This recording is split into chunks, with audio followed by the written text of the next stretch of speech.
Sorry guys. Madam आप क्या कहना चाहेंगी लॉन्ग मार्च मैं बस ये कहना चाहूँगी कि लॉन्ग मार्च की वजह से जो लोगों के रास्ते रुके हुए हैं और लोगों को तकलीफात का सामना है, ये बहुत बुरी बात है। जो इल्जामात लगाए जा रहे हैं यस सर, कल आपने 27 के हवाले से नहीं बताया, कोप 27 के हवाले थोड़ा सा बता दें प्लीज इस बारे में। COP 27 बहुत कामयाब हमारी अल्हम्दुलिल्लाह कोशिश थी, सब ने मिल के, मैंने गवर्नर साहब ने और हमारी जो क्लाइमेट चेंज की वजीर हैं उन्होंने और हमारे इंफॉर्मेशन मिनिस्टर ने, सब ने मिल के बड़ी भरपूर कोशिश की और ये टीम वर्क था अल्हम्दुलिल्लाह। और उसके नतीजे में हमने हर जगह हर फोरम पर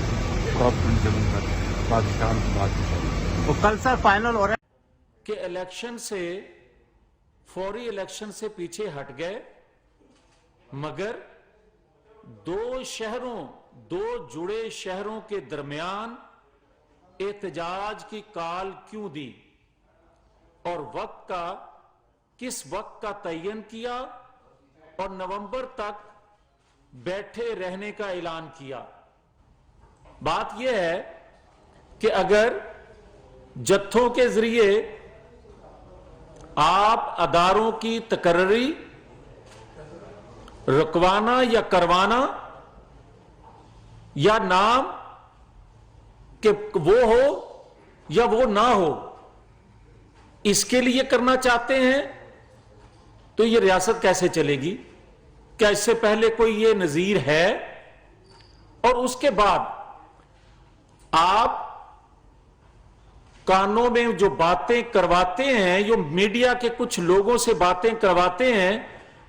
कि कुछ लेन देन करो जी, जान छुड़ाओ, बड़ा दबाव है जी,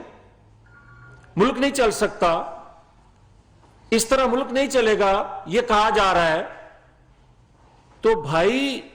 यही तो वो हथियार हैं जो 75 सालों में मुल्क को चलने नहीं दे रहे, कि गैर आईनी गैर कानूनी मुतालबात दबाव में लाकर जब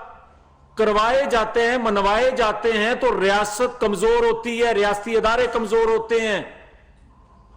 मुल्क नहीं चल सकता। और आज जो 18 से 20 साल के नौजवानों के जहनों में जो गंद घोला गया, जो जहर घोला जा रहा है, वो हकायक से नावाकिफ, पाकिस्तान की हिस्ट्री से नावाकिफ उन बच्चों के जहनों में वो जहर घोला जा रहा है कि पाकिस्तान की तरक्की, पाकिस्तान की खुशहाली, पाकिस्तान की आजादी इसी में है कि अपने से बड़े को गाली दो, अपने से बड़े की बेतौकीरी करो, गालियां दो और अपनी बात मनवाओ।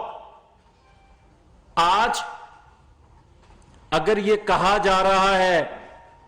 कि मुझे कुछ नाम और भी मेरे जहन में हैं जो मैं बताऊंगा, तो भाई साहब हमारे जहनों में नहीं, हमारे दिल पे नक्श हैं वो बहुत से नाम, जिनकी वजह से पाकिस्तान को नुकसान हुआ, मुंतखब हुकूमतें गिरी, बगैर किसी करप्शन के, बगैर किसी 1 रुपया साबित हुए बगैर, चोर, डाकू, लुटेरा, करप्ट किसी को कह कह के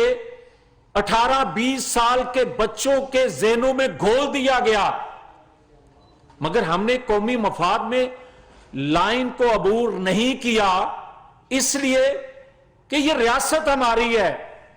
हम जो बातें करते रहे इस्लाह के लिए करते रहे। मगर आज तुम ये बात करो कि एक मॉनिटरिंग रूम था जिससे मेरे पे हमला हुआ उसको मॉनिटर किया जा रहा था। तुम्हें बच्चे ये इल्म नहीं, 70 साल बच्चे, तुम्हें ये इल्म नहीं कि जब मॉनिटरिंग रूम बनते हैं तो भुट्टो फांसी चढ़ जाता है, जब मॉनिटरिंग रूम बनते हैं तो नवाज शरीफ को हाई जैकेट डिक्लेयर कर दिया जाता है, جب مانیٹرنگ روم بنتے ہیں تو نواز شریف کو بیٹے سے تنخواہ نہ لینے پر تاحیات نااہل کر دیا جاتا ہے. تمہیں 70 سالہ بیٹے یہ علم نہیں کہ جب مانیٹرنگ روم بنتے ہیں